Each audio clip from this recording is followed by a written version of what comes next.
Alright, so this is a huge topic, and it's been something that's been on my mind for a while now. And honestly, throughout this entire arc, not a single character has been going through more pain than Loropechika.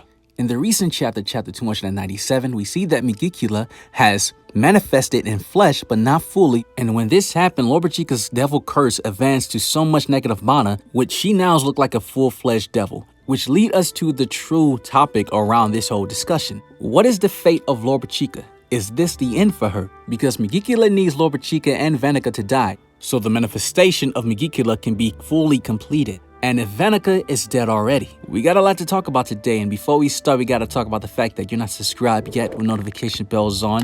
If you do that, I appreciate it so much. Leave a like on this video for the algo. And let's get into it. Now, Megicula being revealed in this chapter to be manifested in flesh is a huge deal because it shows the many methods of devils coming out into the real world without even needing the gate to be open. We know the method that Zagreus used to be fully manifested using the elves and also the magic stones in the Shadow Palace, which brought his body into the real world. Although from the information from Lucifero, he said that Zagreus escaped from the underworld. However, that statement is very vague because how did Zagreus escape? Did he escape during the past Cliftoff War when all the devils came out? Or did someone try to summon Zagreus and failed, just like the whole situation like Noct and Morgan? Which, quick theory, that would mean that since they fell with Lucifugus, that means his body, well, not his actual body, but his spirit is floating around the real world just like what Zagreus was. However, that is a huge rabbit hole discussion that I would save for a whole different video. Lucifero also had his own method by trying to take over Liba's body, but he failed by the hands of Lysita because she was absorbing the magic. But we are now seeing a method by Megicula that is being displayed that has been in the works for years, and it did not benefit Vanica whatsoever. Only for her to have fun and fight because that's what she loves to do. However, this only benefited Megicula this entire time. Reason why is because the method that Megicula needs is very dangerous for Vanica and also Loropechika. Megicula explains that the souls of the three vastly powerful mages of the same sex is here. The preparations for my descent is all in place, and we know that one of the mages, one of the souls that Megicula is talking about is Asir Silva, because we even seen in that panel of Asir getting cursed by Megicula, and it makes a lot of sense in chapter 296. When Vanica got stabbed by Asir Silva, Megicula used curse warding magic, and you see the facial expressions between Megicula and Vanica is very different. Megicula is smiling while Vanica looks worried because she just got stabbed. So the battle between Vanica and Asir Silva went all according to plan, and Asir Silva became the second soul that Megicula needed for the whole manifestation process to be completed. And since Vanica is already a host, her soul is already connected, so that's 2 out of the 3 of the same sex powerful mages. Then we have Loropechika, which we know that she was also cursed by Megicula, and before the whole time skip, she had 1 year to live. Now she only has 6 months, which that's 6 months looking like 6 minutes. At this point of the story, like, let's just be honest, right? However, now that we all understand the method that Megicula needs these 3 same-sex mages to all die, Aesir already died. Vanica, her whole entire body looked like it's infused with negative mana. She looks like a corpse. It's undecided. And then we have Loropechika, who is the key of this whole situation, who is still alive. However, there has to be something missing here, because if Megicula needs Loropechika to die, this is going to be more of a problem to be successful, because how do Megicula expect Noelle and especially Gaja to kill Loropechika? Everyone that is in that room, especially Gaja, he will not allow it. They will never kill Loropechika, especially given the fact that Gaja heard the conversation of Loropechika crying to Noelle and Mimosa, saying how she doesn't want to die. She is extremely scared of dying. However, fighting Loropechika is not going to be easy. It's going to be much harder fighting her than it was fighting Vanica, because Loropechika is already stronger than Vanica when it comes to just mana itself. She's really like the only character in this series that can use Mana Zone passively and control their entire country all at once. Even before Loropechika's curse transformation, Real stated that the new advanced curse that was placed on her made her even stronger. And now that she is truly transformed, getting an extra imp by Megicula in her cursed possession state, while everyone in this room, especially Gaja, he has been holding back a lot, they do not want to hurt her, it's going to be more of a handicap match for them. Now, of course, the obvious way that we're all thinking that she may die would just be like the Dark Disciples, right? They're the walking nuke bombs that were cursed, and Vanica just said GG. What exactly is stopping Megicula from doing this?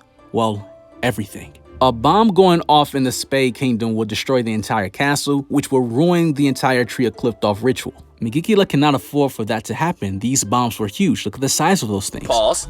If Tabata wants to pull the plug, he can, but this cannot happen. Not this way. This wouldn't be smart on Megicula's part, so this would be a situation where Dark Elf Patri was fighting Asta and Yuno, and they were as such at a disadvantage. Loropechika might be so strong that Gaja and Noelle and the others may not have no choice but to go all out to stop her and save her from herself and to prevent Megicula from manifesting. Noelle and Gaja may have to use ultimate magic to get rid of her. It's a possibility, but that's also a possibility I don't see happening. And Charlotte, she's no help because her Briar magic completely vanished when Megicula showed up, so there's nothing that she can do right now. Which is very unfortunate because her Briar magic has the anti-curse magic properties. She would be a great asset and a neutralizer in this whole situation. Now, we can say Dorothy and Noelle may show up in this fight. I believe they will, and I can't lie. I do believe that they will be a huge help. However, this does not stop the whole situation of Loropechika still being cursed. Now, you guys already know I've been pushing this Gordon theory for the longest time. It's one of my most viewed videos, surprisingly. It's about Gordon. It's crazy, right?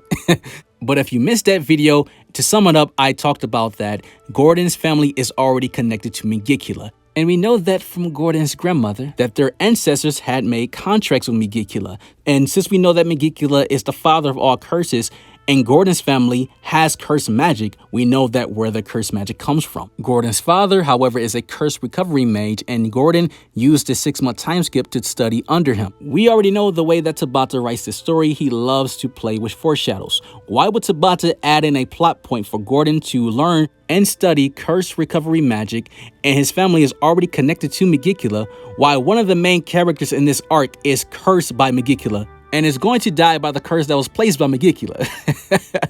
It's not a coincidence. Even in the anime, after the 6 months, we saw that Gordon was still studying under his father. We clearly saw in this chapter that Charlotte's Briar magic isn't enough. This leads me to believe that Gordon will show up in this war, or he's probably there already, to remove the curse from Loropechika and to neutralize Megicula's curses. It's a possibility that Tabata wrote this plot point in the story to remove Henry's curse that Gordon will be able to do.